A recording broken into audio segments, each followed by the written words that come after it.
Hi ನಮಸ್ತೆ. ನಾವು ದೀಪಾವಳಿ ಹಬ್ಬಕ್ಕಂತ ಶ್ರೀನಿವಾಸಪುರದಿಂದ ನಮ್ಮ ಅತ್ತೆಯವ್ರ ಊರಿಗೆ ನಾವು ಹೋಗ್ತಾ ಇದೀವಿ. ನಮ್ಮ ಅತ್ತೆಯವ್ರ ಊರು ಬಂದು ಶಿವಮೊಗ್ಗ ಜಿಲ್ಲೆಯ ತೀರ್ಥಹಳ್ಳಿ ತಾಲೂಕಿನ ಆಗುಂಬೆ ಪಂಚಾಯಿತಿ ಅಗಸರಕೋಣೆ ಅಂತ ಒಂದು ಪುಟ್ಟ ಹಳ್ಳಿ. ನಾವು ಬೆಂಗಳೂರಿಂದ ಶಿವಮೊಗ್ಗಕ್ಕೆ ಟ್ರೈನಲ್ಲಿ ಬಂದು ಶಿವಮೊಗ್ಗದಿಂದ ಆಗುಂಬೆಗೆ ಬಸ್ಸಲ್ಲಿ ಬಂದು ಈಗ ಆಗುಂಬೆಯಿಂದ ಅಗಸರಕೋಣೆಗೆ ಆಟೋದಲ್ಲಿ ಹೋಗ್ತಾ ಇದ್ದೀವಿ. ಆಗುಂಬೆಯಿಂದ ಅಗಸರಕೋಣೆ ಒಂದು 2-3 ಕಿಲೋಮೀಟರ್ ಇರ್ಬೋದು. ನೀವು ನೋಡ್ತಾ ಇರ್ಬೋದು, ಇದೇ ಅಗಸರಕೋಣೆ ಅಂತ. ಇದೇ ಅವ್ರ ಊರಿಗೆ ಹೋಗುವಂತ ಒಂದು ದಾರಿ.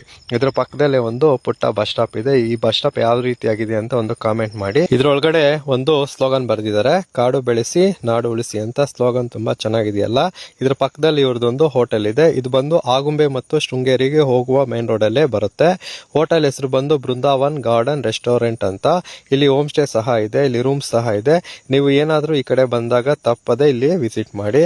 ಇಲ್ಲಿ ಫುಡ್ ಮತ್ತೆ ರೂಮ್ಸ್ ತುಂಬಾ ಚೆನ್ನಾಗಿರುತ್ತೆ. ಈ ಹೋಟೆಲ್ ಅನ್ನ ನಮ್ಮ ಭಾವನೆ ನಡ್ಸ್ಕೊಂಡು ಹೋಗ್ತಾ ಇದಾರೆ. ಈ ಹೋಟೆಲ್ ನ ಬಗ್ಗೆ ರಿವ್ಯೂಸ್ ಕೂಡ ತುಂಬಾ ಚೆನ್ನಾಗಿದೆ. ಈಗ ನಾನು ಮೆಟ್ಲಿಲ್ದು ನಮ್ಮ ಅತ್ತೆ ಮನೆ ಕಡೆಗೆ ನಡ್ಕೊಂಡು ಹೋಗ್ತಾ ಇದ್ದೀನಿ.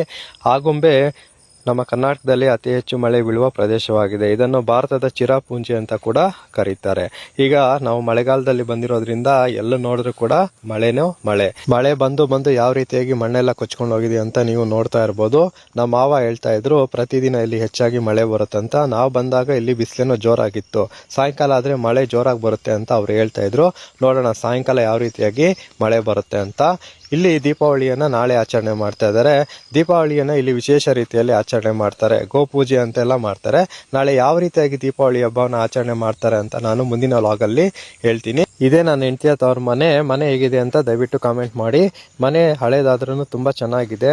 ಮನೆಯನ್ನ ಸಂಪೂರ್ಣವಾಗಿ ಹಿಂಚಿನಿಂದ ಕಟ್ಟಿದ್ದಾರೆ. ಪಕ್ಕದಲ್ಲೇ ನೀವು ದನದ ಕೊಟ್ಟಿಗೆಯನ್ನ ನೋಡಬಹುದು. ಮನೆ ಹಿಂದೆ ಗದ್ದೆ ಇದೆ, ಮುಂದೆ ಬಾಳೆ ತೋಟ, ಅಡಿಕೆ ತೋಟ ಎಲ್ಲ ಇದೆ. ನನ್ನ ವ್ಲಾಗ್ ಅನ್ನ ಮುಂದೆ ಕಂಟಿನ್ಯೂ ಮಾಡ್ತೀನಿ ಅಂತ ಹೇಳ್ತಾ ದಯವಿಟ್ಟು ನನ್ನ ಪೇಜ್ ಅನ್ನ ಫಾಲೋ ಮಾಡ್ತೀರಾ ಅಂತ ಭಾವಿಸ್ತಾ ಬಾಯ್.